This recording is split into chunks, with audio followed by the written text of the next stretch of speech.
সামনে যে কোরবানি দেবে হাজারো মানুষ, অনেকে নিয়ত করে আছে কোরবানি দিয়ে গোশত সব ফ্রিজে রেখে দেব, যতদিন মনে লাগে খাবো না। আসতে বলেন, জোরে বলেন, যাই বলেন, এটা হারাম না, জায়েজ আছে। আপনি যদি নিজের মাংস নিজে আপনি খেতে পারেন, সবটুকু পরিবারস্থ লোকদেরকে নিয়ে আপনি কাউকে দেবেন না, কোনো অসুবিধা নেই। যেটা দেওয়া ওটা মোস্তাহাব। ওটা কি? গরিবকে এক ভাগ দেওয়া, নিজের আত্মীয় স্বজনকে এক ভাগ দিয়ে নিজে একেবারে যতটুকু আছে ওইগুলো, যেহেতু আল্লাহর জন্য আপনি কোরবানি দিচ্ছেন। বলিন না সলাতি ও নুসুকি, নবী আপনি বলেন আমার নামাজ আমার কোরবানি। তো এগুলো কার জন্যে? আমি আল্লাহকে দান করে দিয়েছি, সব আল্লাহকে হাদিয়া দিয়েছি। এরপরে আমি যে 3 ভাগের 1 ভাগ পেলাম, এইটাই তো বেশি। এরপরও যদি আপনার আত্মীয় স্বজন বেশি হয়, পরিবারের সদস্য বেশি থাকে, আপনি সব নিজে আনন্দ করে খেতে পারেন, পরিবারস্থ লোক বাইরের লোক দাওয়াত দিয়ে খাওয়াতে পারেন, অসুবিধা নেই। কিন্তু এটা ছোট মনের কাজ, যারা ফ্রিজে রেখে রেখে মাঝে মাঝে বের করে খায়। আমি খাবারের কথা বলছিলাম। বিশ্বনবী মুহাম্মদ রাসূলুল্লাহ খাবারের আগে যে 3টা সুন্নাতের কথা বলেছেন, আমরা যেন মনে রাখতে পারি। আমিন। তাহলে মাসে জিলহজ শুরু হলে নবীজি রোজা রাখতেন। এখানে রোজা আছেন কিনা আমি জানি না। আগামী যে কয়েকদিন সময় পাচ্ছেন কোরবানির আগে, যদি সমর্থ থাকে, শরীর স্বাস্থ্য ভালো থাকে, রোজা রাখবেন। 3 নম্বরে মাস আসলে নবীজি জিকির বাড়িয়ে দিতেন। কে বাড়াতেন? আরো জোরে বলেন। জিকির কি? কোরআনে কারিমে আল্লাহ জিকির করার জন্য আদেশ দিয়েছেন, ওইভাবে উযকুরুল্লাহ কামা আল্লামাকুম, তোমরা জিকির করো আল্লাহর ওইভাবে যেভাবে আল্লাহ তোমাদের শিখিয়েছেন। বাংলাদেশের কুমিল্লা জেলার বড়রা আর দেবিদ্বার আমি খোঁজ রাখি কিছু না কিছু। এই সমস্ত জায়গাগুলোতে জিকিরের নামে যে ফিকির আরম্ভ হয়েছে কয়েক বছর ধরে, আগে ছিল কিনা আমি জানি না, এগুলো বন্ধ করবে। কারণ উযকুরুল্লাহ কামা আল্লামাকুম, জিকির করো ওইভাবে যেভাবে শিখিয়েছেন। হামজা কে? কামা আল্লামাকুম, যেভাবে আল্লাহ তোমাদের শিখিয়েছেন। এখন আল্লাহ জিকির শিখিয়েছেন কিভাবে? যেহেতু এই মাস আসলেই নবীজি জিকির বাড়িয়ে দিতেন। আল্লাহ রাব্বুল আলামিন বলেন, নবী আপনি জিকির করবেন, ওয়াযকুর রাব্বাকা ফি নাফসিকা তাদাররুআ ওয়া খিফাতা ওয়া দুনাল জাহরি মিনাল কাওলি বিল গুদুবি ওয়াল আসাল ইলা আখির আয়াত। সূরা আরাফ 9 নম্বর পারার 15 নম্বর পৃষ্ঠার 13 নম্বর লাইনের 205 নম্বর আয়াত। এটা তাফসীরে ইবনে কাসিরে পাবেন। আল্লাহ পাক বলেন, নবী আপনি জিকির করবেন 1 নাম্বার মনে মনে। কিসে? এই ছাত্রের মতো জবাব দিতে পারেন না? বলেন বলেন। 2 নম্বরে কান্না জড়িত কণ্ঠে। 3 নম্বরে ভীত সন্তুষ্ট হয়ে। 4 নম্বরে উচ্চ আওয়াজ বাদ দিয়ে। এটা যেহেতু রেকর্ড হচ্ছে, কালকে সারা দেশে ছড়িয়ে যাবে। এই ইবাদত এটা হাসি তামাশার জিনিস না। আল্লাহর কোনো বিধানকে কেউ যদি খেল তামাশায় পরিণত করে দেয় জাতির সামনে, আল্লাহ পাক নিজে সেই লোকটার উপরে লানত দেয়। আর এটা বাংলাদেশের ব্রাহ্মণবাড়িয়া, কুমিল্লায় সবচেয়ে বেশি হয়। আল্লাহর নামে জিকির করতে করতে এমন জিকির আরম্ভ করে, কোরআনে নেই, হাদিসে নেই, সব ওরা বানিস। অথচ আল্লাহ জিকির করতে বলেন কিভাবে? যেভাবে উনি শিখিয়েছেন। হামজা যেভাবে শিখিয়েছে ওইভাবে জিকির করলে সওয়াব হবে? এ সহজ কথা না বুঝে উল্টা দিকে নিয়ে যান। মানে আল্লাহর নাম বাদ দিয়ে কেউ যদি রাসূলুল্লাহর নাম নিয়েও জিকির করে, এত মর্যাদা যার কথা বললাম, ইয়াসিন, হে নেতা, এ শব্দটা যাকে আল্লাহ নির্ধারিত করে দিয়েছেন, আল্লাহর ঘোষণা দেওয়া নেতা কয়জন, তার নামেও জিকির করা জায়েজ নেই। কেউ যদি ইয়া রাসূলুল্লাহ জিকির কর, কবিরা গুনাহ হবে। কারণ জিকির হবে আল্লাহর নামে, দরুদ হবে রাসূলের নামে। কথা বুঝতেছেন? আজকে থেকে সিদ্ধান্ত নেওয়া লাগবে যে জিকির আমরা আল্লাহ বাদে কারো করব না, আর 4টা পদ্ধতি দিয়েছেন আল্লাহ জিকিরের, মনে মনে, কান্না জড়িত কণ্ঠে, ভীত সন্তুষ্ট হয়ে, আর উচ্চ আওয়াজ বাদ দিয়ে। জিকিরের শব্দ হবে 4টা, সুবহানাল্লাহ, আলহামদুলিল্লাহ, লা ইলাহা ইল্লাল্লাহ, আল্লাহু আকবার। বাংলাদেশে এখন 48,000-এর উপরে সরকারি জরিপে দরবার আছে। আপনি একটা দরবার আমারে নিয়ে চলেন যেখানে এই 4টা শব্দের বাইরে জিকির হচ্ছে না, নিয়ে চলেন, আমি যাব। চট্টগ্রামের আব্দুল জব্বার রহমতুল্লাহ আলাইহির যে দরবার ছিল বাইতুর শরফ, এখানে নিয়ম নীতি ছিল, এখন অনেক পাল্টিয়ে ফেলিস। বাকিগুলোর কথা তো বলার মতো ভাষা আমাদের নেই। কিছুক্ষণ ওখানে গেলেই সুবহানাল্লাহ, আলহামদুলিল্লাহ, আল্লাহু আকবার দেয়, এরপরে ইয়ালি বাবা, শাহ আলী বাবা, দয়াল বাবা, ন্যাংটা বাবার নামও জিকির হচ্ছে। বলেন তো জিকিরের শব্দ কয়টা, সিস্টেম কয়টা? এর বাইরে যদি কেউ শরীয়ত বানিয়ে বলে না ইয়ালি বাবা বলেও জিকির জায়েজ আছে, ওর ঈমান থাকবে। যেহেতু এলাকাতে অনেকে না বুঝে করেন, এটা বাদ দিন। জিলহজ মাস আসলে নবীজি জিকির বাড়িয়ে দিতেন, কিন্তু আল্লাহর শেখানো পদ্ধতিতে। জিকিরের দ্বিতীয় অর্থ হচ্ছে আল্লাহর আইন, আল্লাহর বিধান। খুব খেয়াল করে শুনবেন। আমান আরাদাং যিকরি ফাইন্না লাহু মাঈশাতান দঙ্কা ওয়া নাহশুরুহু ইয়াওমাল কিয়ামাতি আ'মা। সূরা তাহা 16 নম্বর পারা 19 নম্বর পৃষ্ঠা 13 নম্বর লাইনে আছে 124 নম্বর আয়াত। এটা তাফসিরে ফি জিলালিল কোরআনে থেকে বলছি। আল্লাহ তাআলা বলেন, আমার জিকির, আমার আইন, আমার নিয়ম কানুন বাদ দিয়ে যদি কোনো দুনিয়ায় কেউ উপায় করে, টাকা পয়সা ইনকাম করে, সম্পদ, আমি আল্লাহ ওর জীবন সংকীর্ণ করে দেব। এ কথা তো আমি বানালাম নাকি? বলেন বলেন, আল্লাহর কথা কি 100% সত্য? এটাতে কত অথেন্টিক, এখন বাস্তবতার দিকে তাকান, আপনি টের পাবেন। দঙ্কার আমি 27টা ব্যাখ্যা পেয়েছি তাফসিরে। 1 নম্বরে, পৃথিবী থেকে যদি আল্লাহর আইন বাদ দিয়ে, আল্লাহর বিধান যেটা আছে ওইটা বাদ দিয়ে উপায় করে টাকা পয়সা, চর্ম চোখে দেখবে যে হ্যাঁ উপায় হচ্ছে, আল্লাহ পাক বলেন ওর ভেতরে 1 নম্বরে আমি কোনো বরকত রাখবো না। চর্ম চোখে দেখবে যে টাকা পয়সা 10 লাইন দিয়ে আসতেছে, 15 লাইন দিয়ে চলে যাওয়ার ব্যবস্থা করে দেব। 2 নম্বরে, দুনিয়াতে ওই লোকটা কোনদিন ওই সম্পদ আল্লাহ পাক তাকে ভোগ করতে দেবে না।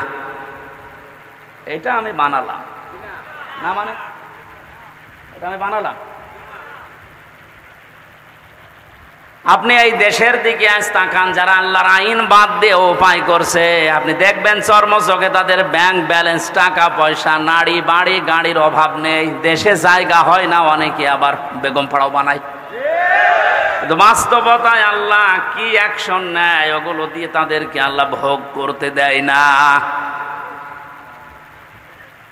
2 নম্বরের 3 নম্বরের ব্যাখ্যায় পেয়েছি, এই মানুষটা যখন বিদায় নেবে দুনিয়া থেকে, সব চাইতে অবৈধ ইনকাম যারা দুনিয়ায় করে, এদেরকে আল্লাহ লাঞ্ছিত ভাবে, অপমানিত ভাবে, বেঈমান অবস্থায় বিদায় দেবে।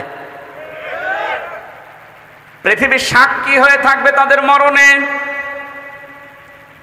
কুষ্টিয়ার পাশে ঝিনাইদহ জেলার একজনে যে কিছুদিন আগেই মারা গেছে, কি অবস্থা তার, যে ডিটেলস এখন আসতেছে, 200 কোটি টাকার মামলা। লোকটা মারা যাবার পর তার লাশের একটা টুকরাও খুঁজে পাওয়া যাচ্ছে না। আজ কয়েকদিন ধরে তার মেয়ে পর্যন্ত কেঁদে কেঁদে বলছে, একটা টুকরা দেন, একটু জানাজা করে মাটি দেয়, তাও সান্ত্বনা পাবো। ফেসবুকে কয়েকদিন আগে দেখেছি কলকাতায় খেজুর গাছের সাথে 2টা বিচি, অনেকে বলছে এটা ওই লোকের বিচি না। ওটা তাকিয়ে দেখলাম যে না, মানুষের বিচি অত বড় হয় না, ওটা মনে হয় ছাগলের বিচি হবে। কোন জায়গায় আল্লাহ মানুষকে নামিয়েছে আপনি টের পাচ্ছেন? আমি শুধু হাসির খোরাকি দেওয়ার জন্য বলি না, এটা বাস্তব দঙ্কার। 3 নম্বর ব্যাখ্যা, দুনিয়ায় সত্যি যদি আল্লাহর আইন বাদ দিয়ে কেউ উপায় করে, মহান আল্লাহ পাক তাকে এমন অবস্থায় দুনিয়া থেকে বিদায় দেবে, ওই লোকটা দুনিয়ায় সাক্ষী হয়ে থাকবে, ইতিহাস হয়ে থাকবে। পৃথিবী প্রকম্পিত হয়ে যাবে তার মরণ দেখে। 4 নাম্বার ব্যাখ্যা আছে, এই লোকটা যখন মারা যাবে ঈমান তো পাবে না, মরণের সঙ্গে সঙ্গে কবরে দিতে দিতে ওর শাস্তি আল্লাহ নিজে ফেরেশতা দিয়ে আরম্ভ করবে। 4 নাম্বারটা আমি বানালাম নাকি? সবগুলো তাফসীর থেকে আমি নোট করে এনেছি, আপনি বাড়িতে এসে মিলাবেন, দেখবেন আপনার সাথে দু একটা মিলে যাচ্ছে। এই জন্য আল্লাহর জিকির মানে আল্লাহর আইন, আল্লাহর বিধান। আল্লাহর বিধান বাদ দিয়ে দুনিয়াতে সত্যি কেউ যদি উপায় করে, শরীক ফাঁকি দিয়েছেন যারা, শরীক ফাঁকি দেয় না দেশে? কত মানুষ এখন হজে আল্লাহর ঘর তাওয়াফ করছে, নবীজিকে সালাম দিচ্ছে রওজার পাশে দাঁড়িয়ে, অথচ নিজের আপন ভাইয়ের জমি জাল দলিল করে নিজের নামে লিখে নিয়েছে। এটা আমি মনে হয় বেশি বলে ফেললাম। আমি নিজে ছিলাম হজে, দেখেছি। হজে আসার সময় বনের সম্পদগুলো ফাঁকি দিয়ে নিজের নামে লিখে নিয়েছে। মানে বনকে তো মানুষ করে বিয়ে দিয়েছি, এই যথেষ্ট, আবার জমি দেবো কেন? জমি দেবে কেন মানে তুমি তোমার বাবার ছেলে, আর ওইটা কি ও ধার করিয়ে নিছে? আপনি আল্লাহর একটা বিধান পালন করার জন্য 7.5 লাখের উপরে টাকা খরচ করে হজে গেলেন, অথচ বনের 3 লাখ টাকা আপনি আত্মসাৎ করে গেলেন। এখানে বিধানটা কার ছিল? ওখানে আপনি এক আল্লাহর বিধান 2 রকম করে ফেললেন। এই জন্য শরীক যারা ফাঁকি দিচ্ছেন, দঙ্কার ব্যাখ্যা পড়তে পড়তে আমি এটা পেয়েছি, দুনিয়াতে যারা ভাই বোন ছেলে মেয়ে জনগণ, এই শরীক যারা ফাঁকি দিয়ে দুনিয়ায় চলবে, এই মানুষগুলো মরণের সঙ্গে সঙ্গে কবরে আমার আল্লাহ নিজে আযাব শুরু করবে। কারণ কি? কারণ আপনার নিচে যারা আছে এরা আপনার কাছে এতিম। এরা কি? বলেন বলেন। ইন্নাল্লাযীনা ইয়াকুলুনা আমওয়ালাল ইয়াতামা যুলমান ইন্নামা ইয়াকুলুনা ফি বুতুনিহিম নারা ওয়া সায়াসলাউনা সাঈরা। সূরা নিসা 4 নম্বর পারার 17 নম্বর পৃষ্ঠার 14 নম্বর লাইনের 10 নম্বর আয়াত, এটা ইবনে কাসিরে আছে। আল্লাহ পাক বলেন, নিশ্চয় সে বা যারা বর্তমানে খাচ্ছে ভবিষ্যতেও খাবে। এটা মোজারে, প্রেজেন্ট, ফিউচার, 2টা কাল দিয়েছেন ইয়াকুলুনার ভেতরে। আমওয়ালাল ইয়াতামা যুলমান, এতিমদের মাল সম্পদ জুলুম করে। প্রশ্ন আসতে পারে, এতিমের মাল আমি খাই না, আমি একটা অফিসের এমডি, আমার নিচে যারা আছে এদের বেতন থেকে কিছু কেটে খাই। আপনি একটা অফিসের এমডি যদি হয়ে থাকেন, আপনার নিচে যারা আছে হাদিসের ভাষায় সবগুলো আপনার কাছে এতিম। এই কথা বলে না কেন? কুমিল্লা জেলার ডিসি যিনি আছেন, এসপি যিনি আছেন প্রশাসনিকভাবে, ওনার নিচে এ জেলায় যত থানার ওসি, টিওনো, যত পুলিশ কনস্টেবল আছে সব তার ওই চেয়ারের কাছে এতিম।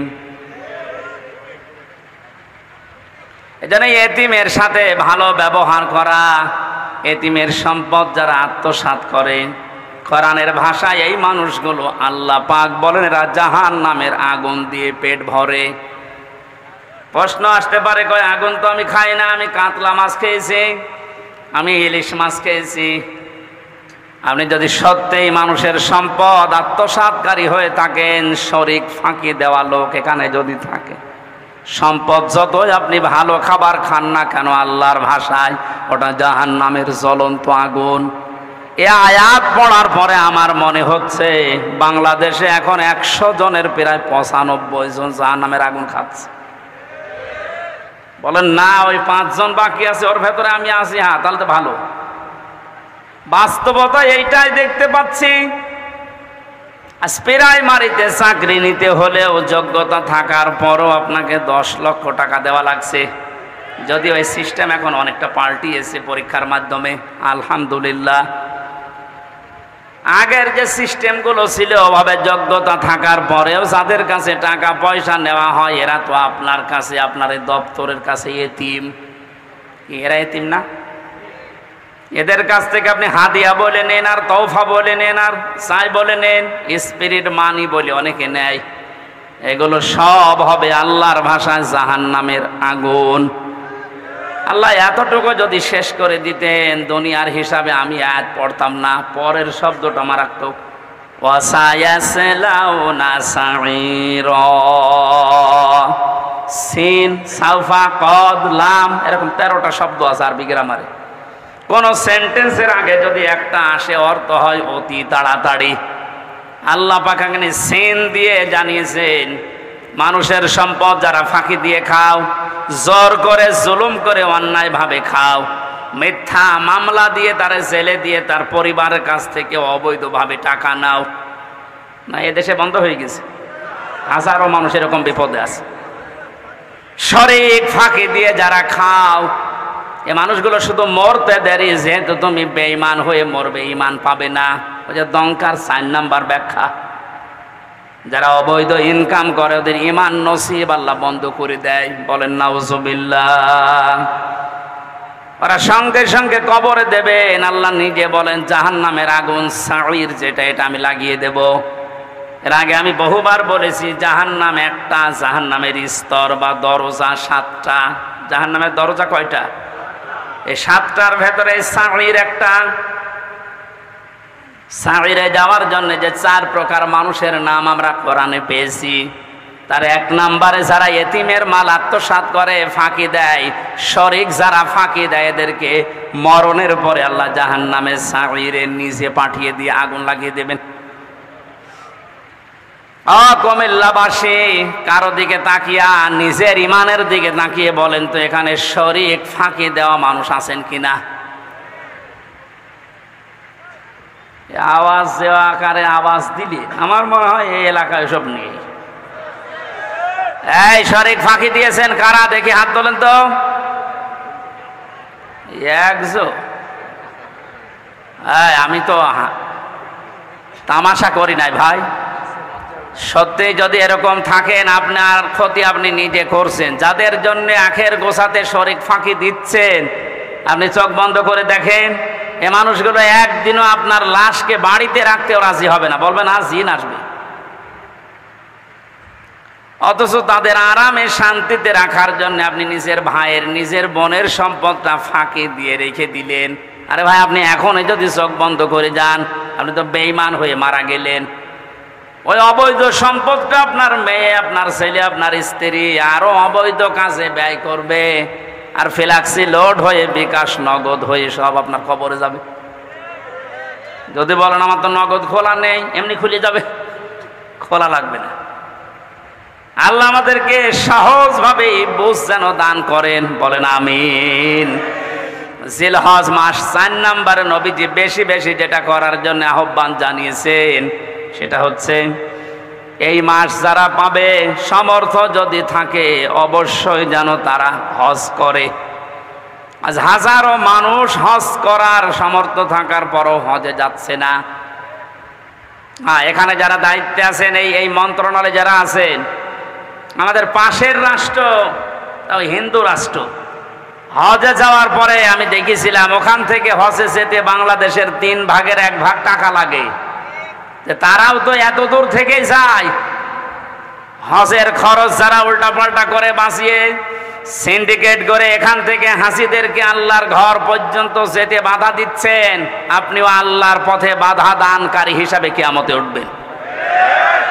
এর সাথে যারা রিলেটেড আছেন, তারা এখান থেকে সতর্ক হন, ওদেরকে সতর্ক করেন। ওরা নিজেরা তো জাহান্নামে যাচ্ছে, আপনার সাপোর্ট নিয়ে আপনাকেও নিয়ে যাচ্ছে। যদি বলেন আমি কি করব, আমার তো কিছু করার নেই, আমি একেবারে নিচে আছি। ঈমান রাখার জন্য যে পদ্ধতিগুলো আছে 3টা, ওটার একটাও তো আপনার থাকা লাগবে। মান রা মিনকুম মুনকারান ফালিয়ুগায়্যিরহু বিয়াদিহি, তোমাদের ভেতরে কেউ যদি আল্লাহ বিরোধী, শরীয়ত বিরোধী কোনো কাজ দেখে, সে যেন অবশ্যই তার হাতের দ্বারা বাধা দেয়। হাত মানে এই হাত, হাত মানে এই হাত না, না। ইয়াদুন মানে শুধু এই হাত না, ইয়াদুন মানে ক্ষমতার হাত, আইনের হাত, প্রভাব প্রতিপত্তির হাত, দলীয় হাত। যে যেই জায়গায় আছেন, আল্লাহ বিরোধী, সমাজ বিরোধী, ইসলাম বিরোধী, মানবতা বিরোধী কোন কাজ দেখলে আপনার ঈমান রাখার জন্য হলেও আপনাকে হাতের দ্বারা বাধা দেওয়া লাগবে। এটা যদি কেউ করে সে ফার্স্ট ক্লাস ঈমানদার। এটা যদি আপনি না পারেন, আপনার হাতে যদি প্যারালাইজড হয়, না সম্ভব না, এ করতে গেলে আপনার বিপদ আরো বাড়বে। তখন আপনি মুখের দ্বারা হলেও প্রতিবাদ করবেন, না এটা অন্যায়, এটা বন্ধ করেন। আর আমরা এটাই করছি। কুমিল্লা শহর থেকে মাত্র 2 কিলোমিটার দূরে ভারতের এরিয়া।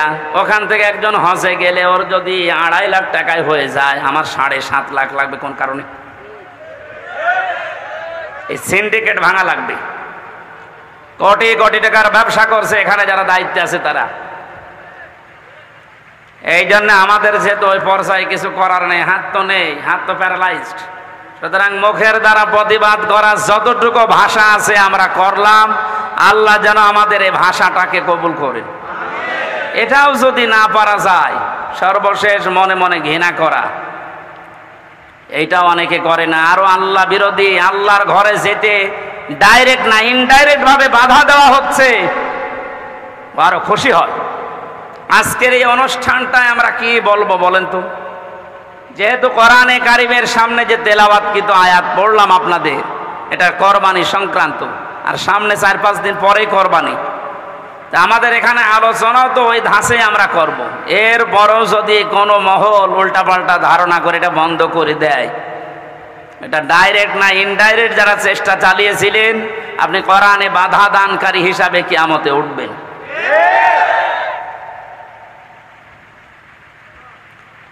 জাহান্নামের স্তর বলেছিলাম কয়টা? বলেন বলেন। এই 7টার ভেতরে একটা ভয়ঙ্কর দরজার নাম আছে।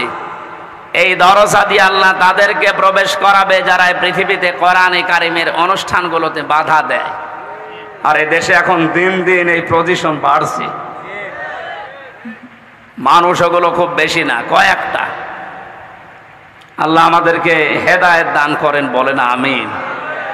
এই জন্য হজ করার সামর্থ্য যাদের আছে, হজ অবশ্যই করে মারা যাবেন। হজ করার সামর্থ্য থাকার পরও যদি কেউ হজ না করে মারা যায়, নবীজি বলেন ও হয় ইহুদি হয়ে মরবে নাই খ্রিস্টান হয়ে মরবে, ওটা আমার দেখার দরকার নেই। জোরে বলেন নাউজুবিল্লাহ।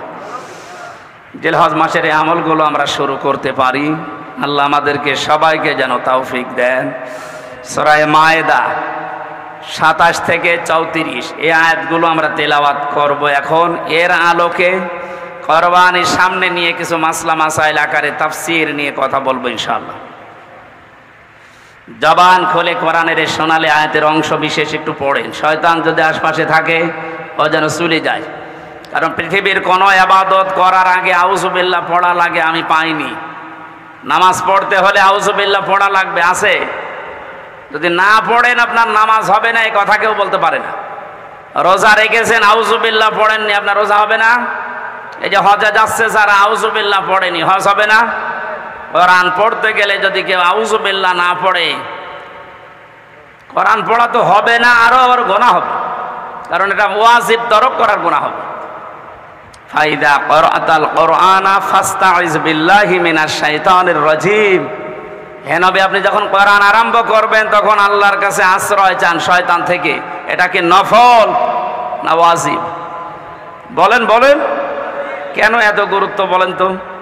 নামাজের মতো, রোজার মতো, হজের মতো এত বড় বড় বিধান পালন করতে গেলে আউযুবিল্লাহ পড়া লাগছে না, অথচ কোরআন পড়তে গেলেই পড়া লাগে। এই কারণেই, কারণ অন্যান্য ইবাদতে শয়তান মানুষকে যত না ধোঁকা দেয়, কোরআনের কাছে আসলে তার চাইতে বেশি ধোঁকা দেয়।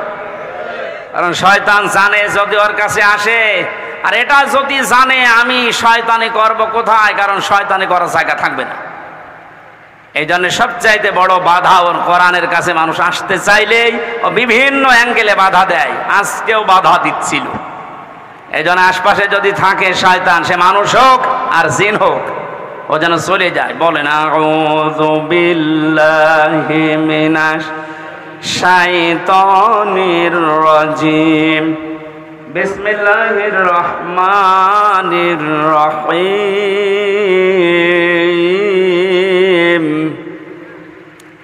ওয়াতলু আলাইহিম নাবা বনাই আদম বিল হক। সাদাকাল্লাহুল আযীম। সূরা মায়েদা 27 নম্বর আয়াত পড়েছি অংশ। কোন সূরা বলেন তো? মায়েদা মানে দস্তরখানা। মায়েদা মানে কি? দস্তরখানা নামে আল্লাহ একটা সূরা দিলেন, অথচ এর গুরুত্ব অনেকের কাছেই নেই। দস্তরখানা বিছিয়ে খাবার খাওয়ার সিস্টেম এখন এই টেবিল চেয়ার এসে অনেক উঠে গেছে। নবীজি নিচে মাটিতে বসে খাবার খেতেন দস্তরখানা বিছিয়ে, কিন্তু এখন এই সিস্টেমগুলো বাদ হয়ে যাচ্ছে। কেন এই সিস্টেম ছিল বলেন তো? আল্লাহর নবী জানিয়েছেন কেউ যদি দস্তরখানা বিছিয়ে পড়ে যাওয়া খাবারগুলো তুলে খেতে পারে, ও যেন জান্নাতের হুরদের দেন মোহর আদায় করে ফেলেছে। সুবহানাল্লাহ। একটু বুঝে শুনে বলেন। আপনি কি এখনো মারা গেছেন? বলেন না কেন? জান্নাতে গেছেন? বলেন বলেন। হুরদের সাথে বিয়ে আপনার হয়েছে?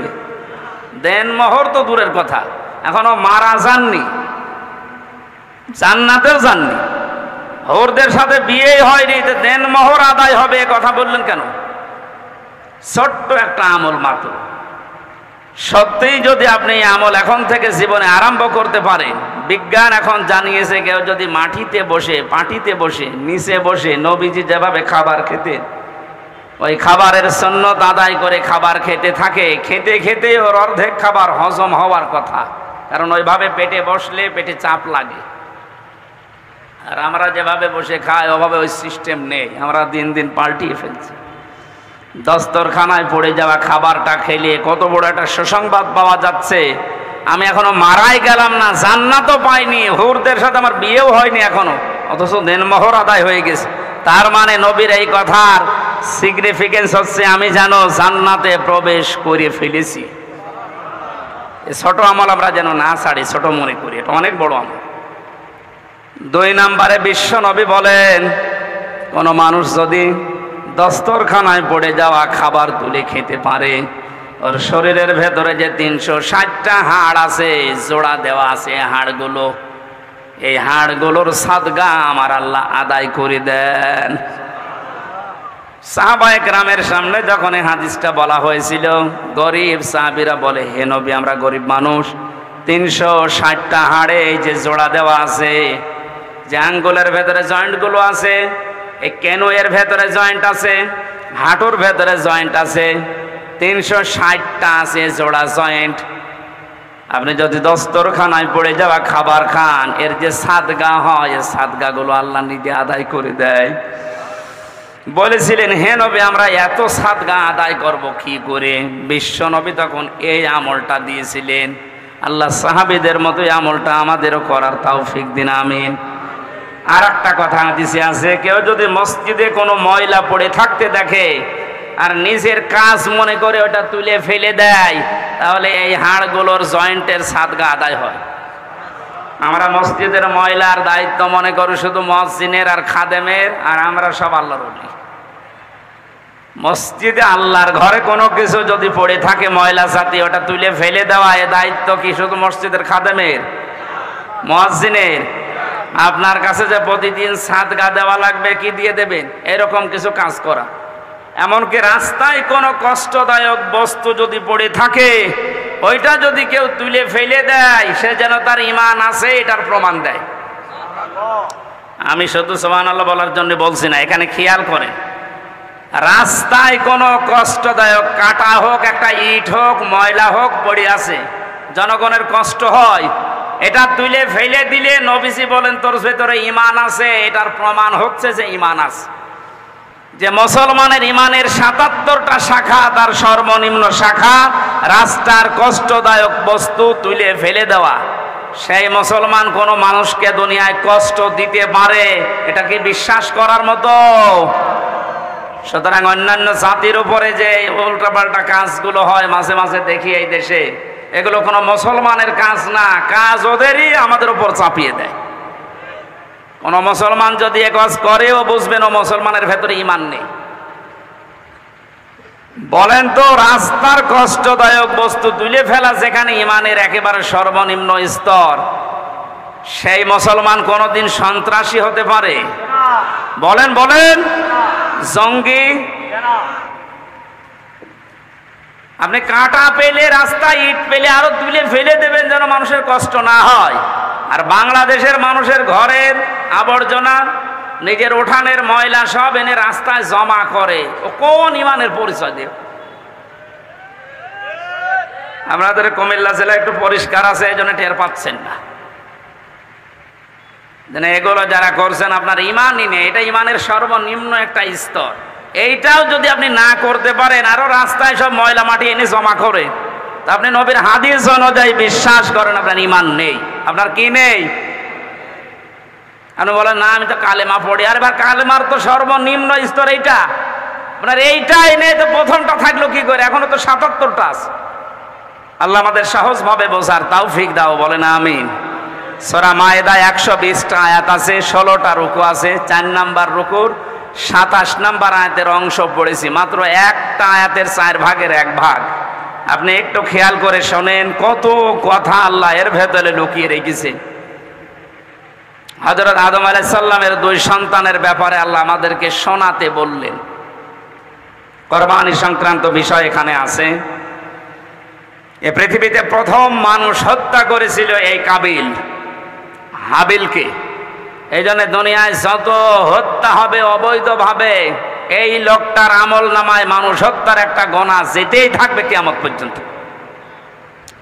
এই জন্য দুনিয়াতে এমন কোন কাজের আঞ্জাম তৈরি করা ঠিক না যে আপনি মারা যাওয়ার পরও এটা জারি থাকে, এরকম কাজ এদেশে নেই।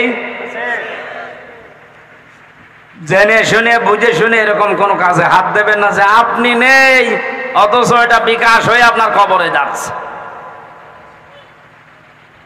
আল্লাহ রাব্বুল আলামিন সতর্ক করছেন, অতলো হে নবী আপনি তেলাওয়াত করেন, আলাইহিম নাবাবনাই আদামা বিল হক।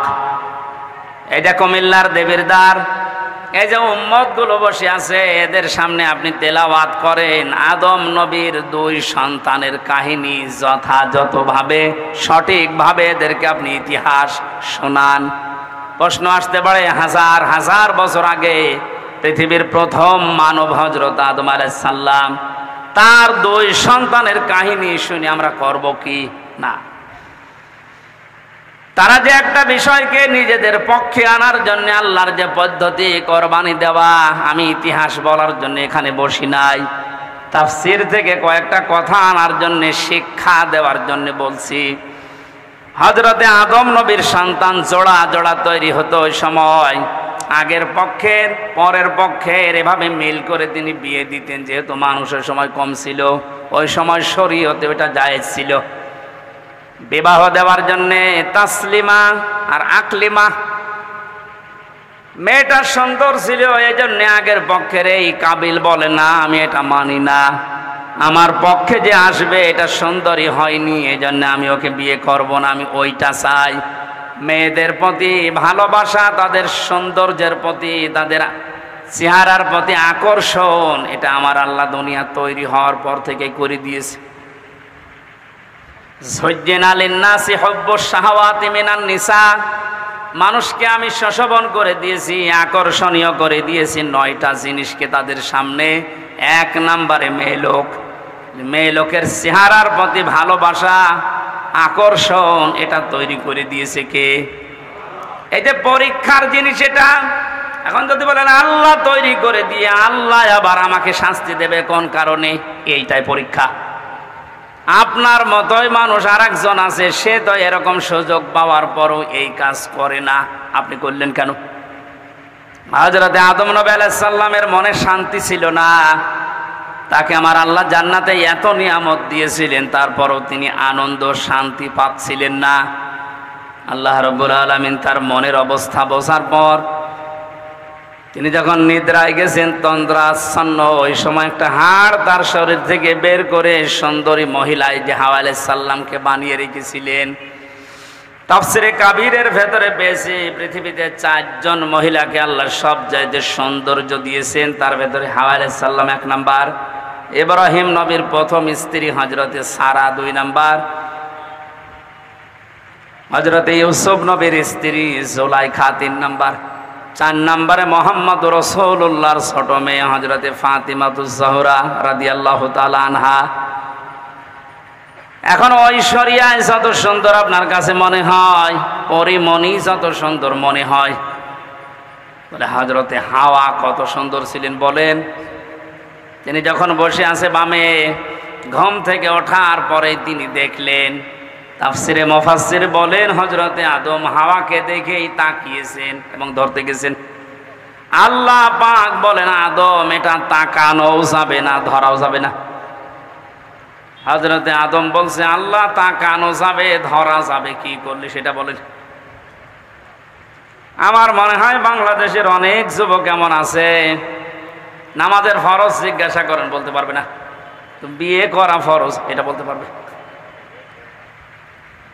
আল্লাহ পাক ওইদিন জানিয়েছেন, হ্যাঁ ধরা যাবে, তাকানো যাবে, বিয়ে করা লাগবে। আদম আলাইহিস সালাম আগে পেছনে না ভেবে বলছে, আল্লাহ আমি রাজি আছি। আল্লাহ পাক শর্ত দিয়েছেন, বিয়েতে রাজি হয়ে গেলে বিয়ে করতে হলে দেনমোহর দেওয়া লাগবে। এটা নেই। এখান থেকে মাসলা বের হয়, অজানাও আছে না কোনো মহিলাকে নিয়ে যদি আপনি তাকাতে চান, আনন্দ করতে চান, ধরতে চান, এটা বিয়ে করা শর্ত। বিয়ের আগে প্রেম বলেন, ভালোবাসা বলেন, পবিত্র বলেন, কিছুই জায়েজ নেই। অনেকে বলছে না এটা পবিত্র ভালোবাসা, প্রেমিকার মাথায় পর্যন্ত হাত দিয়ে বলছে, আল্লাহর কসম আমি তোরে ভুলে যাব না, এটা জায়েজ আছে? আরে তুই হাত দিলি কোথায়? বিয়ের আগে তোর মাথায় না ওর দিকে তাকানো যায় ছিল না, আর তুই মাথায় হাত দিয়ে বলছি, তোমার মাথায় হাত দিয়ে আল্লাহর কসম করছি তোমারে ভুলে যাবো না, পুরাটাই গোনাহ জিনা হয়ে গেছে। আদম নবী আলাইহিস সালাম যখন বলেন আমি রাজি আছি, আল্লাহ বলেন আগে বিয়ে করো, দেন মোহর কই? বলে নেই। আল্লাহ পাক সুযোগ দিয়ে জানিয়েছিলেন, আমার নবী মুহাম্মদুর রাসূলুল্লাহর উপরে 10 বার দরুদ শরীফ পড়ো, এইটাই দেন মোহর হিসাবে মেনে নিলাম। বিয়ে করার পরে আল্লাহ এবার তাকে আদেশ দিলেন, আমরা যারা আদম নবীর সন্তান এখানে বসে আছি, মিলান তো আপনার জীবনে এটা আছে কিনা বলবো। অকুলনা ইয়া আদম উসকুন আনতা ওয়াসকাল জান্নাতা ওয়া কুলা মিনহা রাগাদান হাইসু শি'তুমা ওয়ালা তাকরাবা হাদিহিশ শাজারাতা ফাতাকুনা মিনাজ জালিমিন। জন্মের পর থেকে আয়াতটা আমিও শুনেছি, এর ভেতরে যে এত গুরুত্বপূর্ণ 4টা শিক্ষা আছে, অনেকে আমরা জানি না। আলেম যারা আছেন তাদেরকে এবার বলছে, একটু খেয়াল করেন। হযরতে আদম নবীকে আল্লাহ আলাইহিস সালামের সাথে বিবাহ পড়িয়ে দিলেন, জিবরাইলকে সাক্ষী দিয়ে, ডাক দিয়ে বললেন, আদম তোমার বউকে নিয়ে এবার তুমি যাও জান্নাতে। জান্নাত আদম আলাইহিস সালামের বাড়ি আর আমাদের বাবার বাড়ি। এই কথা বললেন এখন, জান্নাত আমাদের, আরো জোরে বলেন, বলেন আরেকবার। তাহলে আয়াত থেকে প্রথম মাসলা বের হয়, বিয়ে করার পরে বউ নিয়ে বাবার বাড়ি যাওয়া লাগবে। আর অনেকে এখন ঘর জামাই থাকে না, এ জেলায় নেই। বিয়ে করে বউ নিজের বাবার বাড়ি নিয়ে যাওয়া লাগবে, আর আপনি সহ থেকে যাচ্ছেন। 2 নম্বরে ওয়াকুলা মিনহা রাগাদান হাইসু শি'তুমা। আলেমদেরকে বলছি, আল্লাহ কিন্তু আংতা ওয়াকুলা এ শব্দ দিতে পারতেন, মাঝখানে আংতা নেই। আজ বাংলাদেশ সহ বিশ্বে যারা নারী স্বাধীনতা আন্দোলন নামে, নারী মুক্তি পরিষদ, নারী বিপ্লব পরিষদ, এরকম 13টা সংগঠন এই দেশে এখন কাজ করছে নারীর স্বাধীনতা দেওয়ার জন্যে। আপনি নারীকে আর কি সম্মান দেবেন, কি অধিকার দেবেন? আল্লাহর কোরআনের আয়াতের দিকে তাকান। পৃথিবী তৈরি হওয়ার পরে আল্লাহ নারীদেরকে কি অধিকার দিয়ে দিয়েছেন? আল্লাহ বলেন, বিয়ে করে বউ বাড়িতে নিয়ে যাওয়ার পরে নিচে খাবে হবে না, আংতা নেই। আল্লাহ বলে না কোলা একবারে দ্বিবচন দিয়েছি। তুমি যেই মানের খাবার খাবে, যেই মানের পোশাক পরবে, যেই মানের ঘরে থাকবে, স্ত্রীকে ওই রকম জায়গায় ওই রকম খাবার ওই রকম পোশাক দেওয়া লাগবে। এটা নফল না, এটা ফরজ। আজ হাজারো পরিবারে এইটা নেই, এই জন্য অশান্তি। এই আমার কথা বুঝতেছেন? নিজে তো বাইরে ভালো মন্দ ভালোই খাচ্ছে, যাওয়ার সময় বর জন্য বাদাম নিয়ে যাচ্ছে। আপনি যে মানের খাবার খেয়েছিলেন, যে মানের পোশাক পরেছিলেন, যেই মানের থাকেন ওইভাবে তার ব্যবস্থা করে দেওয়া লাগবে। এটা নির্দেশ আল্লাহর আদম নবীর উপরে। আল্লাহ বলতে পারতেন আংতা, হে আদম তুমি মরণের খাওয়া খাও, এরপরে যদি থাকে বউকে দাও না। একবারেই কোলা দিয়ে আল্লাহ মেয়েদেরকেও আমাদের সাথে শামিল করে দিয়েছেন সমান। 3 নাম্বারটা তো আরো কঠিন। হাইসো সে তোমা, যেখানে ইচ্ছা যাবে এই বাগানে এই জান্নাতে, যা ইচ্ছা খাবে। তার মানে আয়াত থেকে মাসলা বের হয়, বিয়ে করার পরে বউকে তালাবদ্ধ হয়ে ঘরে বসিয়ে রাখবেন না, মাঝে মাঝেই তাকে বেড়াতে নিয়ে যান বিভিন্ন জায়গায়। আপনি এমন এমন জায়গায় নিয়ে যাবেন যেন সে আনন্দ পায়। এমন একটা অনুষ্ঠানে নিয়ে যান। হ্যাঁ, এখানে আর শেষের শব্দ একটু ঝামেলা আছে। আল্লাহ বলেন হাইসো সে তোমা, তুমি নিয়ে যাও যেখানে ইচ্ছা, যাও যা ইচ্ছা খাও। দোয়ালা তাকরাবা হাদিহি সাজারা, এই গাছের কাছে যাবে না। কোন গাছ? না না, এটা আমিও জন্মের পর থেকে শুনছি যে গন্ধম গাছ। আরে ভাই, এটা যদি শুধু গন্ধম গাছ উদ্দেশ্য হবে, তে দুনিয়ায় আয়াত নাজিল করার আল্লাহ দরকার কি? আধুনিক তাফসীর গুলো আপনি দেখবেন, সেখানে শুধু গন্ধম গাছ না, প্রায় 33টা অর্থ লেখা আছে। আপনার বউ নিয়ে আপনি এমন বর্ডার পার হওয়া যাবে না যে বর্ডার পার হলে আপনি আবার বিপদে পড়েন। কুমিল্লা শহর থেকে 2 কিলোমিটার পরে ভারতের কি বর্ডার, বলেন না কেন? পাসপোর্ট বাদ দিয়ে, ভিসা বাদ দিয়ে কেউ যদি যায় নিরাপদে যেতে পারবে। ওটা সীমানা, বর্ডার। আল্লাহ পাক বলেন আমারও বর্ডার আছে এই দুনিয়ায় 500। কত? আপনি 500 বর্ডার জানেন? এগুলো শরীয়তের বর্ডারের ভেতরে দেওয়া আছে। দুনিয়াতে বিবাহ করার পরে বউ নিয়ে আসবা, খাবা, চলাফেরা করবা, অনুষ্ঠানে যাবা, কোনো বাধা নেই। কিন্তু সাবধান, আল্লাহর বর্ডার যেন পার না হয়। এমন অনুষ্ঠানে যাওয়া যাবে না যেখানে গেলে নিজেরও পর্দা থাকে না, বউরও পর্দা থাকে না। এরকম অনুষ্ঠান দেশে নেই? শিশু মেলায় যাচ্ছে বউ নিয়ে, শিশু নেই, শুধু শিশুর খালার আর মামারা। ওখানে গেলে আপনার আরো অ্যাক্সিডেন্ট হবে। সুতরাং যদি জানেন যে এখানে গেলে নিজেরও আল্লাহর বিধান মানা যায় না, বউ মানতে পারবে না, ওইরকম অনুষ্ঠানে যাওয়া যাবে না।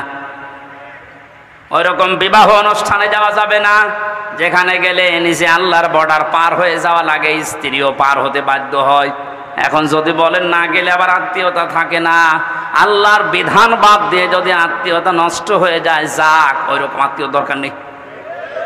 যে আত্মীয়র কারণে জাহান্নামের আগুনে যাওয়া লাগবে, ওইরকম আত্মীয় থাকার চাইতে না থাকাই ভালো।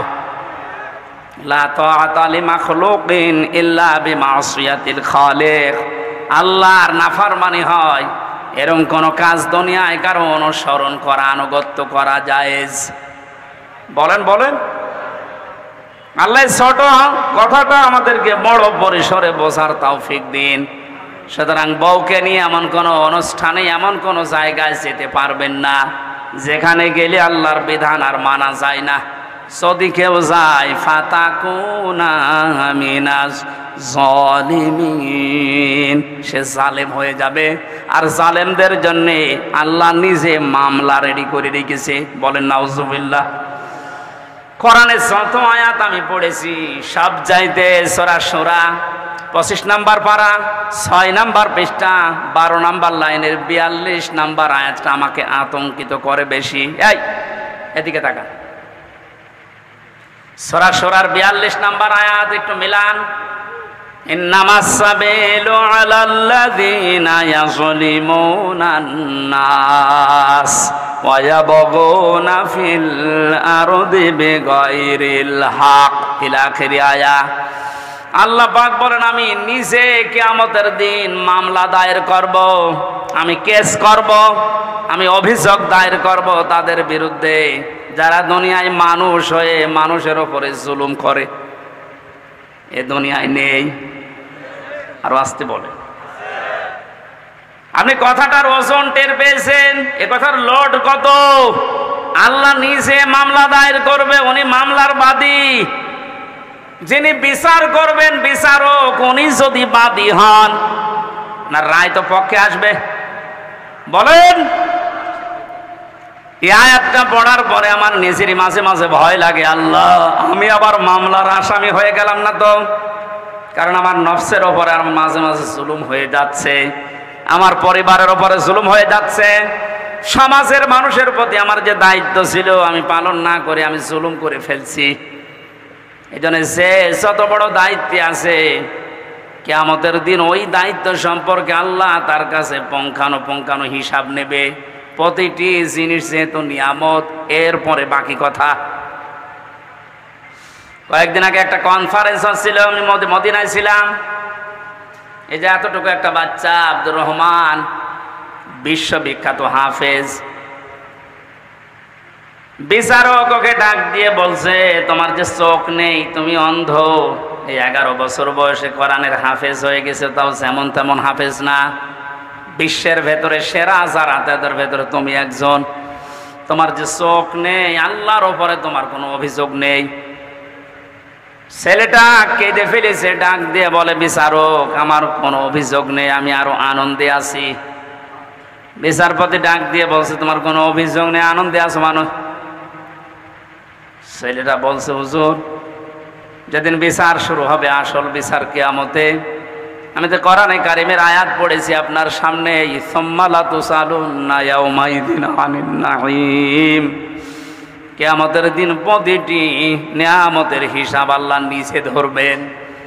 আমার পা থেকে শুরু করে মামারা যখন মাথা পর্যন্ত হিসাব আল্লাহ শুরু করে দিয়েছে, যে পা দিয়ে, এরপরে হাঁটু দিয়ে, এরপরে পেট দিয়ে, হাত দিয়ে, আস্তে আস্তে আমার কাছে চোখের কাছে যখন আসবে, আমি আল্লাহকে বলতে পারবো অন্তত মাবুদ একটু দাঁড়ান, আপনি চোখের হিসাব আমার কাছে নেবেন, আমার তো দুনিয়ায় চোখ ছিল না, এদিকে তাকে হলেও দয়া করে আমার হিসাবটা আপনি সহজ করে দেন। আল্লাহ নিজে বিচারপতি হবেন। ও কুমিল্লাবাসী, কি মনে হচ্ছে আপনার কাছে আমি জানি না, কথাটা নরম হলেও অনেক বড় কথা এটা। আল্লাহ নিজে বিচারপতি আর নিজে মামলার বাদী। এই দেশে যে যত বড় দায়িত্বে আছে, সে যদি আপনার মামলার বাদী হয়, জেল থেকে বেরানো আপনার কঠিন হবে। কথা বলে না কেন? প্রধানমন্ত্রী শেখ হাসিনা যদি আপনার বিরুদ্ধে মামলা দেয়, আপনি তো কালকেই বের হয়ে যাবেন নাকি? সুতরাং যে যত বড় ক্ষমতাশালী, সে যদি মামলার বাদী হয়ে যায়, পৃথিবীতে সবচাইতে বড় ক্ষমতার মালিক কে বলেন তো? আল্লাহ আয়াতে জানালেন আমি নিজে তোর বিরুদ্ধে মামলা দেব। এই জন্য আল্লাহর বিধানগুলো ওভারটেক করে পার করে ফেলে আমরা যেন আল্লাহর মামলার আসামি হয়ে না যাই, এগুলো খুব হিসাব নিকাশ করে পা ফেলা দরকার। আদম নবীর সন্তানের কাহিনীগুলো আল্লাহ এবার শোনাতে চেয়েছেন কেন? এবার খেয়াল করেন। আল্লাহ পাক বলেন, হে নবী আপনার উম্মতদেরকে যখন পাবেন তাদের সামনে আমার এই আয়াতগুলো তেলাওয়াত করে শোনান। এটা হাজার হাজার বছর আগে হযরতে আদম নবীর 2 সন্তানের কাহিনী। এই মেয়ে লোক নিয়ে তারা ঝগড়ায় বিপদে নিমজ্জিত হয়েছিল। শেষ পর্যন্ত আদম নবীর শরীয়ত অনুযায়ী তাদেরকে বলেছিলাম তোমরা কোরবানি করো। আমাদের যেমন পশু করার নিয়ম, ওই সময় নিয়ম ছিল আলাদা। ওরা এরকম চাটিয়াল ময়দানে পশু জবাই করে রেখে আসতো, আগুনের ঝলক আকাশ থেকে এসে পড়িয়ে ফেলতো, তারটা কবুল হয়ে যেত, আর যারটা পড়ে থাকতো তারটা কবুল হতো না। আমার মনে হয় এই শরীয়ত যদি এখন আমাদেরও থাকতো, এই দেশে কত মানুষের কোরবানি ধরা পড়ে যেত। সামনে বসা মুসলমান ভাইরা, পর্দার আড়ালের সম্মানিত মা এবং বোনেরা, প্রশাসনের ভাইরা, প্রাণপ্রিয় কুমিল্লাবাসী, দল মত নির্বিশেষে কোরআনের অনুষ্ঠানে যারা ইবাদত মনে করে এসেছি, খুশি হয়ে বলেন আলহামদুলিল্লাহ। মুসলমানদের ঐতিহ্য, সংস্কৃতি, তাহসিব তামাদ্দুনের ভেতরে অন্যতম কোরআনের সাথে সম্পর্ক করা। আল্লাহ পাক বলেন, কুল বিফাদলিল্লাহি ওয়া বিরহমাতিহি ফাবিযালিকা ফালিয়াফরাহু হুয়া খায়রুম মিম্মা ইয়াজমাউন। হে নবী, আপনি বলুন, পৃথিবীর মানুষকে আল্লাহ যা দিয়েছেন সবচাইতে বড় দয়ার প্রমাণ দিয়েছেন আল্লাহ কোরআন নাজিল করে। সুতরাং এই কোরআন যারা পেয়েছে দুনিয়ায় তারা যেন আনন্দ করে, খুশি হয়, উল্লাস করে। প্রশ্ন আসতে পারে, কোরআন তো আমরা পেয়েছি, আমাদের হাতে হাতে আছে। না, এর ভেতরে শরীয়তের যে নিয়ম নীতিগুলো দেওয়া আছে, এইটা যারা তাদের প্র্যাকটিক্যাল লাইফে সেট করতে পারে, এর সাথে যার বেশি যত সম্পর্ক, সে যেন তত বেশি খুশি হয়। কারণ দুনিয়ায় যত কিছু আল্লাহ মানুষকে দিয়েছেন আর দেবেন, সব কিছু একদিন শেষ হয়ে যাবে, এইটাই ফাইনাল। যে কোরআনে কারিম পৃথিবীতে আল্লাহ দিয়েছেন, এটা এখন আছে, কিয়ামতের পরেও এ কোরআন থাকবে। সুবহানাল্লাহ। কিয়ামতের পরে থাকবে মানে কিয়ামতের পরে জান্নাতে যাবে যারা, তাদেরকে আল্লাহ নিজের কণ্ঠ দিয়ে কোরআনে কারিমের সূরা ইয়াসিন তেলাওয়াত করে করে শোনাবেন। 50 আলফা সানা মিম্মা তাউদ্দুন। দুনিয়া 1-2 করে যেভাবে গণনা করো, জান্নাতের ওই পরিবেশে আল্লাহর কুদরতের কণ্ঠে কোরআনের এক একটি আয়াত শুনতে সময় লাগবে 500 বছর। আজকে আমরা যারা কোরআনে কারিমের এই অনুষ্ঠান পেয়ে আনন্দিত, কিয়ামতের ওই ময়দানে জান্নাতের পরিবেশে আল্লাহ শ্রোতা হিসাবে যেন আমার একটু জায়গা করে দেন, বলেন আমিন। তাহলে আজকে আমরা আনন্দিত, খুশি এই কারণে যে এই মাহফিলের সম্পর্ক কোরআনের সাথে, না হামজার সাথে না। কাউকে ভালোবাসলে আল্লাহর জন্য বাসবেন, লোক দেখানোর জন্য না। মান আহাব্বা লিল্লাহি ওয়া আবগাদা লিল্লাহি ওয়া আতাআ লিল্লাহি ওয়া মানাআ লিল্লাহ ফাকাদ ইসতাকমালাল ঈমান। ইবনে মাজাহ শরীফের হাদিস।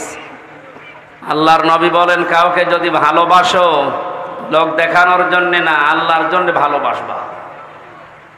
উপরে উপরে না, ভেতর থেকে আল্লাহর জন্য যদি এ ভালোবাসাটা হয়, ঘৃণা করলেও আল্লাহর জন্য ঘৃণা করবা। কিছু দিতে চাইলে আল্লাহর দিকে তাকিয়ে দেবে। নিষেধও যদি করো, কাউকে কিছু দেওয়া থেকে বিরত থাকো, আল্লাহর জন্য থাকবা। ফাকাদ ইসতাকমালাল ঈমান। আল্লাহর নবী বলেন, সে যেন তার ঈমানকে পরিপূর্ণ করে নিল। জোরে বলেন সুবহানাল্লাহ। এই যে 4টা কথা এই হাদিসে আছে, শুনতে যত সহজ মনে হচ্ছে, এটা প্র্যাকটিক্যাল লাইফে মেলানো কি অত সহজ? অনেক কঠিন বিষয়। আল্লাহর জন্য কাউকে ভালোবাসা এটা এমনি আসবে না। ইন্নাল্লাযীনা আমানু ওয়া আমিলুস সালিহাতি সায়াজআলু লাহুমুর রহমানু ওয়াদ্দা। আল্লাহ তাআলা বলেন, যারা ঈমান আনে আর দাবি অনুযায়ী দুনিয়ায় যারা ভালো কাজের আঞ্জাম দিতে পারে, তাদের প্রতি সৃষ্টি জগতের একটা ভালোবাসা আল্লাহ নিজে তৈরি করে দেয়। সুতরাং এটা ঈমানের দাবি অনুযায়ী যদি ভালো ভালো কাজে আঞ্জাম দিতে পারে, আপনার প্রতি সৃষ্টি জগতের ভেতরে ভালোবাসা মহব্বত পয়দা করে দেবে কে? আল্লাহ। যেন আমরা যদি ভালোবাসি সত্যি কাউকে, আল্লাহর জন্য বাসবো, এই বাস্তবতা আমরা এখনো টের পাইনি অনেকে, এই জন্য হাদিসের ভাষা বুঝতে পারছি না। আল্লাহ আমাকে সহ যারা এসেছি, এখন থেকে মরণ পর্যন্ত কাউকে কিছু দিলে আল্লাহর জন্য দেব। যদি নিষেধও করি, কারোর সাথে যদি ঝগড়াঝাটি হয়, মারামারি হয়, মনোমালিন্য তৈরি হয়, এটা যেন আল্লাহর জন্য হয়। আল্লাহ আমাদের ঈমানকে পরিপূর্ণ করে দেবেন, আর পরিপূর্ণ ঈমানদারের জন্য আল্লাহর বানানো বাগান জান্নাত অপেক্ষা করছে। আল্লাহ আমাদেরকে তৌফিক দিন হাদিসটা আমল করার, বলেন আমিন।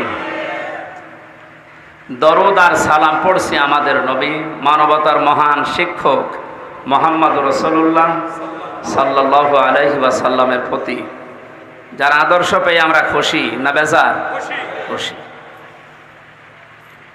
কিয়ামতের ময়দানে বিশ্ব নবী মুহাম্মদ রাসূলুল্লাহকে যারা দুনিয়াতে আদর্শ মেনে চলতো, কিয়ামতে নবী তাদেরকে উম্মত বলে পরিচয় দিয়ে কাছে টানবেন, সুপারিশ করে জান্নাতে পাঠিয়ে দেবেন। এই জন্য ইয়াসিন এ শব্দ দুনিয়ায় আগে পরে আপনি কারো নামে পাবেন না। ইয়াসিন এটা নবীজির নাম। কোরআনে আল্লাহ 7টা নাম দিয়ে তাকে ডাক দিয়েছেন, তার ভেতরে ইয়াসিন, তহা, মুহাম্মদ, আহম্মদ, আব্দুল্লাহ, মুজাম্মিল, মুদ্দাসসির। 1 নম্বরে ইয়াসিন। এই নামটা ডাকলেন কেন? ইয়া হরফে নেদা, ইয়া মানে হে, সিন মানে সাজ্জেদ। তাফসিরে কাবির আল্লামা ফখরউদ্দিন রাজি রহমতুল্লাহ আলাইহি সিন শব্দের 5টা ব্যাখ্যা দিয়েছে। তিনি বলেন সিন মানে সাজ্জেদুল আলামিন, সিন মানে সাজ্জেদুল কাওনাইন, সিন মানে সাজ্জেদুল বাশার, সিন মানে সাজ্জেদুল আম্বিয়া, সিন মানে সাজ্জেদুল মুরসালিন। যেহেতু ইয়াসিন সূরার আলোচনা আজকে না, কোরবানির সামনে আমরা ওই রকম একটা আয়াতই পড়েছি, আমি শুধু একটু টাচ দিলাম যে ইয়াসিনের ভেতরে আল্লাহ এইগুলো দিয়েছে।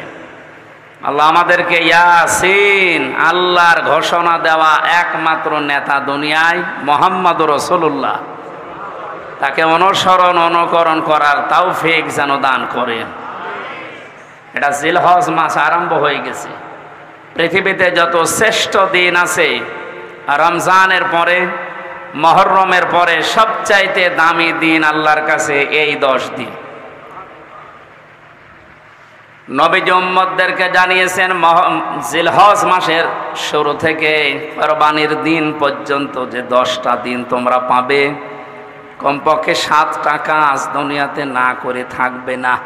তার 1 নম্বরে এ মাসের শুরুর আগ পর্যন্ত যারা দাড়ি, গোঁফ, চুল, শরীরের বিভিন্ন অঙ্গ প্রত্যঙ্গের পশমগুলো কেটেছিলেন, এই 9 দিন না কেটে যেদিন আপনি কোরবানি করবেন তার আগের দিন কেটে ফেলবেন। দ্বিতীয় নম্বরে এ মাস আসার সঙ্গে সঙ্গে বিশ্বনবী মুহাম্মদুর রাসূলুল্লাহ রোজা রাখা আরম্ভ করতেন। যদিও আমাদের এই অভ্যাসটা অনেকের নেই, মনে করে যে রোজা রাখলে আমার শরীর খারাপ হয়ে যাবে, গ্যাসের কারণে আমি রাখতে পারি না। এটা মিথ্যা কথা। রোজা রাখলে গ্যাস, আলসার এইগুলো আরো ভালো হয়, কারণ মানুষের শরীরের ভেতরে হজম করার যে সমস্ত যন্ত্রপাতিগুলো আল্লাহ দিয়েছে এগুলোর একটা লিমিট আছে। খেতে খেতে এগুলোর লিমিট আমরা পার করে ফেলেছি, তখন মেশিনে আর কাজ করে না, উল্টাপাল্টা রোগ দেখা দেয়। নবীজি যেহেতু এটা মেনে চলতেন, প্রতি মাসে 3টা রোজা রাখতেন, প্রতি সপ্তাহে 2টা রোজা রাখতেন, এই জন্যে জীবনে কোনোদিন তার গ্যাস্ট্রিক, আলসার, পেটের পীড়া এগুলো দেখা দেয়নি। আর আমাদের সবার এই রোগগুলোই ভরা। আমরা তার এই নির্দেশ বাদ দিয়ে অন্যদিকে যাই, এ কারণে আমাদের রোগ শোক থেকে মুক্ত হওয়ার লাইন পাই না। নবীজি বলেন খাবারের পরে একটা সুন্নাত আছে, মিষ্টি খাওয়া। কি খাওয়া? বলেন বলেন। এটা ক্লাস চলছে, জবাব দেবেন ছাত্রের মতো। খাবারের আগে সুন্নাত আছে 3টা, খাবারের পরে কয়টা? আগে। পরেরটা আমাদের অনেকের মনে থাকে বা আমরা করি। আগে যে 3টা আছে ওটা মনেও থাকে না, ও করেও না। বিশ্বনবী জানিয়েছেন আমার উম্মতেরা যখন খাবার খাবে পেটকে যেন 3 ভাগ করে নেয়। খাবার পেলেই আপনি মরণের খাওয়া খাবেন না। 3 ভাগ করার ভেতরে 1 ভাগ খালি রাখবেন হজম হওয়ার জন্য, 1 ভাগ খাবার আর 1 ভাগ পানি। এটা দিয়ে যদি কেউ নিয়ম করে খাবারের পরে একটু মিষ্টি জাতীয় কিছু খায়, ওগুলো হজম হতে সাহায্য করে, কোনোদিন ওর পেটের পীড়া দেখা দেবে না। এরপরে সপ্তাহে 2 দিন রোজা আছে, সোম আর বৃহস্পতিবার। এরপরে মাসে 3টা রোজা আছে, 13, 14, 15 তারিখ। এগুলো করলে আপনার হজম শক্তি বাড়তে থাকবে, কারণ মেশিনগুলো একটু রেস্ট পাবে। আমরা এগুলো রেস্ট দিতে চাই না। জনমের খাওয়া খায়, টুটি পর্যন্ত খায়, এরপরে মিষ্টি খাওয়া সুন্নত, তার মানে আরো খাবার চায়। আপনার রোগ বাসা বাঁধবে না বাঁধবে কি?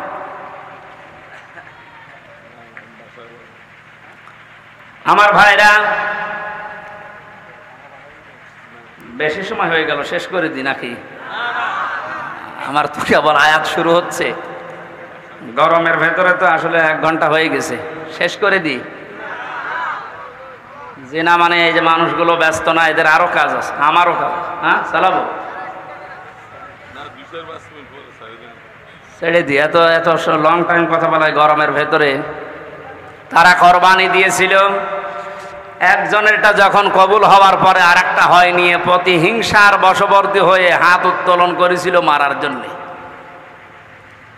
আল্লাহ রাব্বুল আলামিন এই কাহিনীটা শোনানোর মাধ্যমে আমাদেরকে সতর্ক করছেন, এ দুনিয়া থেকে যদি কাঙ্ক্ষিত মানের জায়গায় যেতে না পারো, যার কারণে যেতে পারো না, ওর প্রতি প্রতিশোধ পরানো হলে তার ক্ষতি করো না, যেটা সবচাইতে বেশি আমরা করি। ইদ ক্বাররাবা কুরবানান ফাতুকব্বিলা মিন আহাদিহিমা ওয়া লাম ইউতাকাব্বাল মিনাল আখার ক্বালা লা আকতুলান্নাক। এই কাবিল তখন ডাক দিয়ে বলেছিল, ভাই তুমি কি এমন কাজ করো যে তোমারটা আগুনের ঝলক এসে পুড়িয়ে ফেলেছে? আমিও তো তোমার সাথেই বসবাস করি, আমারটা নিয়ে নিল না। তুমি যেহেতু পথে এখন বাধা হয়ে আছো, তোমার এই রাখবো না, তোমার শেষ করে দেই। হযরতে হাবিল ওই সময় যে কথাটা বলেছিল, শুধু ওই সময়ের জন্য না, এটা কিয়ামত পর্যন্ত আয়াতটা কোরআনে থাকবে, এখন আছে, আমাদের জন্য শিক্ষা হচ্ছে। হাবিল বলেছিল, ক্বালা ইন্নামা ইয়াতাকাব্বালুল্লাহু মিনাল মুত্তাকিন।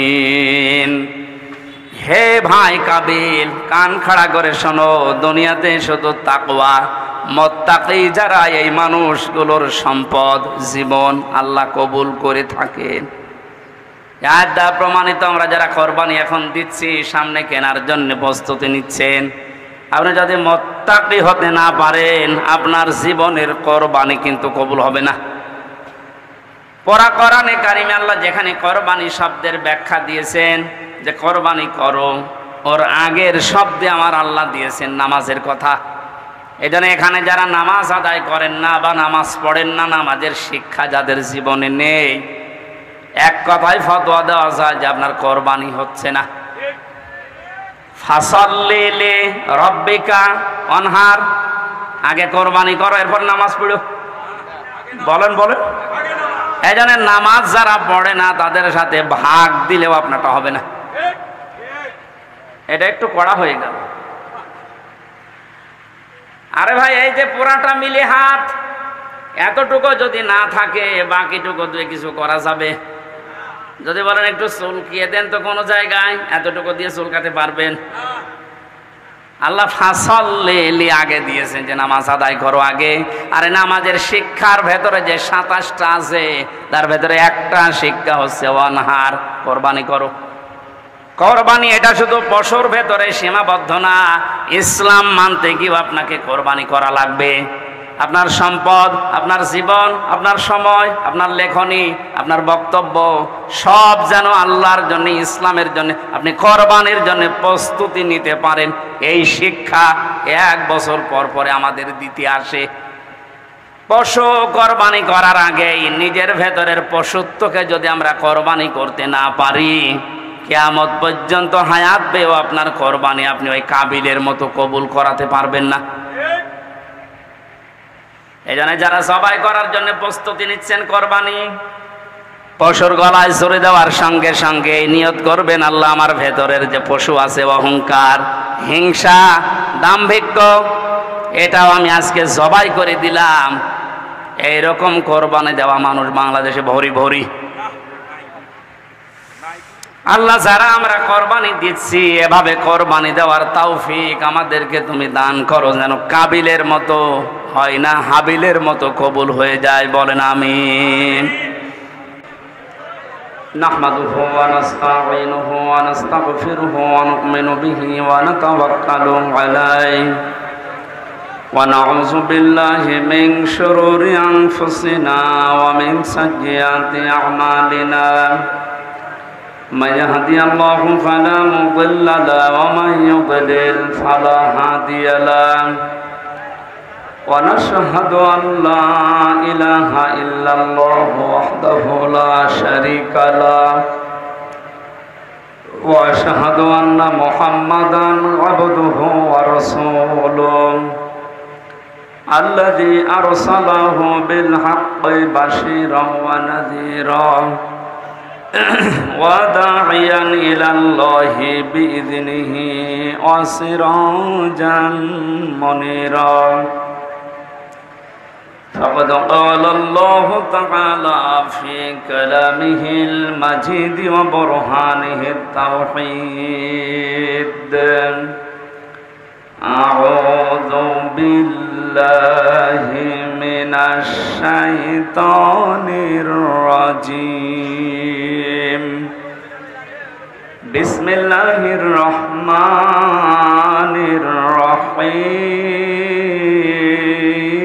الرحيم واتل عليهم نبأ بني آدم بالحق إذ قربا قربانا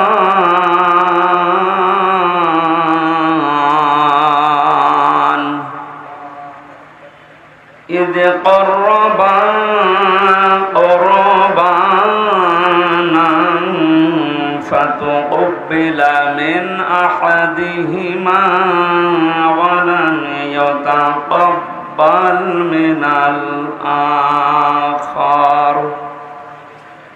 قال لأقتلنك قال إنما يتقبل الله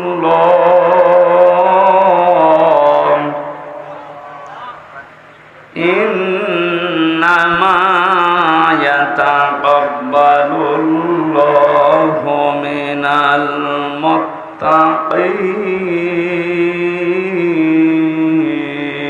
المتقين صدقت يا ربنا اللهم صل على محمد وعلى آل محمد كما صليت على إبراهيم وعلى آل إبراهيم إنك حميد مجيد اللهم بارك على محمد وعلى آل محمد كما باركت على إبراهيم وعلى آل إبراهيم إنك حميد مجيد الحمد لله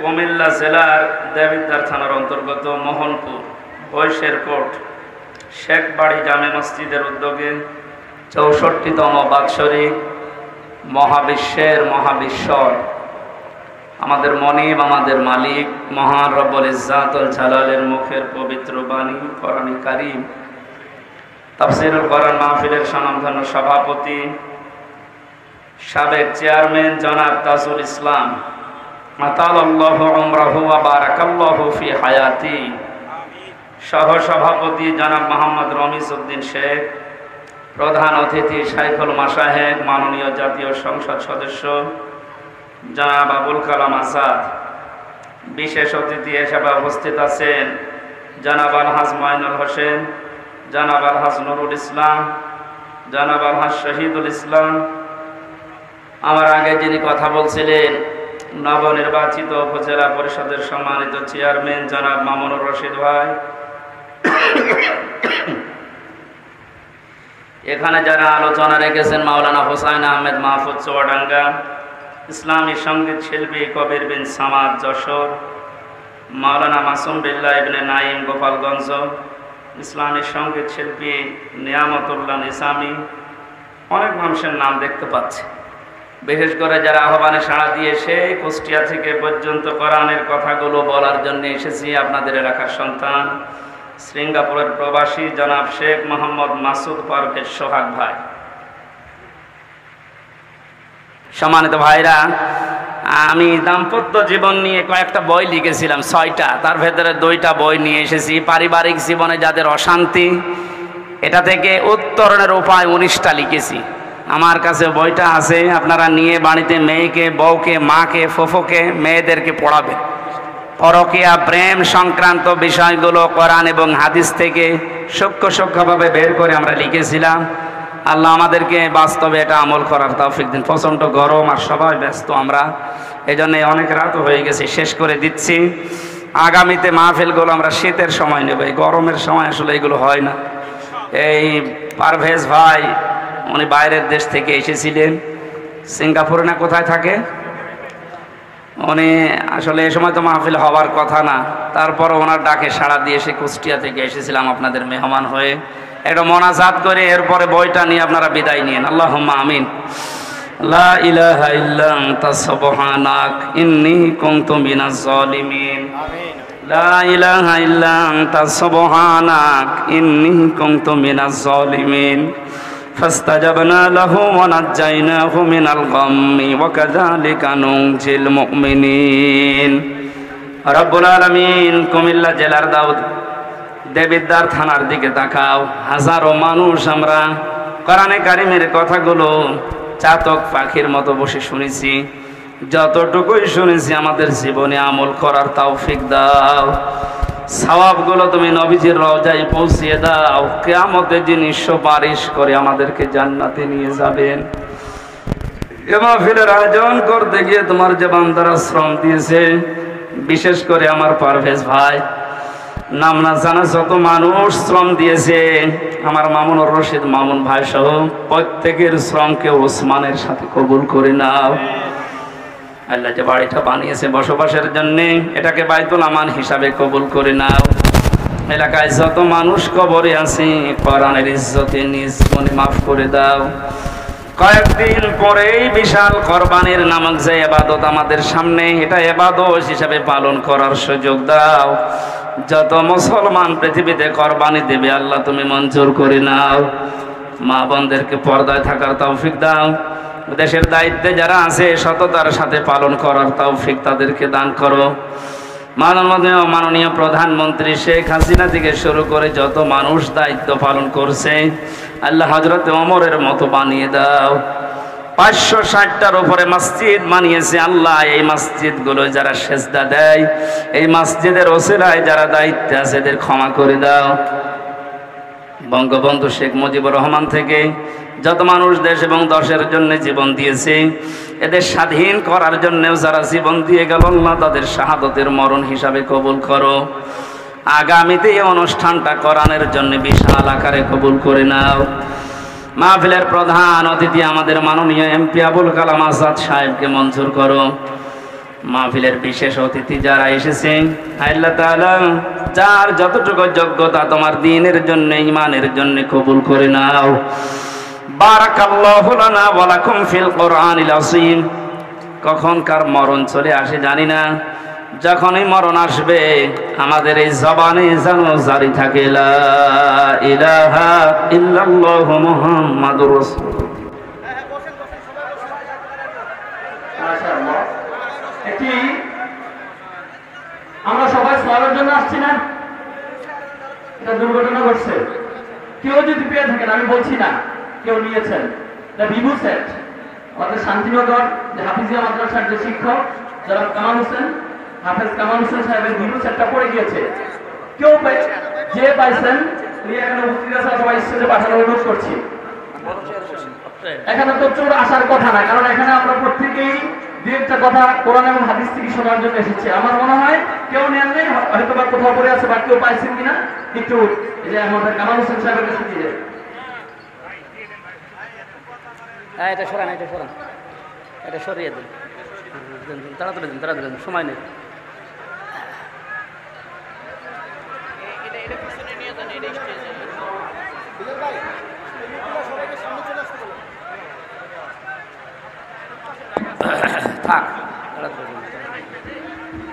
এখন আলোচনা পেশ করবেন হযরত মাওলানা মুফতি আমির হামজা সাহেব।